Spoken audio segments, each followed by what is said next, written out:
Hello, আসসালামু আলাইকুম। সবাই কেমন আছো? আশা করি সবাই ভালো আছো। তোমার দোয়াতে আমি অনেক ভালো আছি। তো আমাকে মুম্বাই একটা সিনেমা স্টেজে আমাকে বলেছিল। তো সেখানে আমি এসেছিলাম। তো এসে দেখি কেউ নায়ক আমাদেরকে নিয়ে বললো নাস্তা করে আসতে। তো আমরা নাস্তা করতে যেখানে গেছিলাম, তো আমাদের নাস্তা আমরা অবশ্যই যে নাস্তা চলে এসেছিলো। তো এই ভাইটা অবশ্যই নাস্তা করা শুরু করে দিয়েছিল। নাস্তাটা আমাকেও খাওয়া শুরু করতে হবে। আমার নাস্তা দেখা লোভ সামলাতে পারছি না। মুম্বাই স্পেশাল নাস্তা। তো নাস্তাটা খেয়ে দেখি কেমন। তো ভাই নাস্তাটা খেয়ে দিলাম। ভাই নাস্তাটা দারুণ হয়েছে ভাই। ফাইনালি নাস্তা করে আমরা স্টেজে পৌঁছে যাই। তো আমরা পৌঁছে গেলে কী হবে, আর লোক নাস্তা করতে ব্যস্ত। অবশ্যই আস্তে আস্তে সবাই লোক চলে আসে। এখন অনেকই লোক নাস্তা করতে ব্যস্ত। তারা আসবে, তারপর স্টেজে গান বাজনা সব চালু হবে। তো ফাইনালি ভাই নাস্তা করা সবারই কমপ্লিট হয়ে যায়। অবশ্যই সবাই চলে আসে। তো আসার পরই সবাই চলে আসার পর বক্সটা শুরু হয়ে যায়। দেখতে পাচ্ছ ডায়লগ মারতে লেগে খেয়েছে। অনেক ক্যামেরাম্যান ক্যামেরা করতে লেগে গিয়েছে। তারপর আমার কিছু ভিডিও ক্লিপ আমি করে নিই, দেখো কেমন হয়েছে।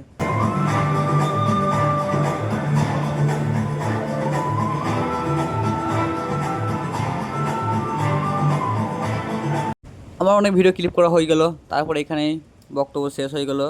তো দেখা হচ্ছে পরের ভিডিওতে। Tata, bye bye. সবাই ভালো থাকবে।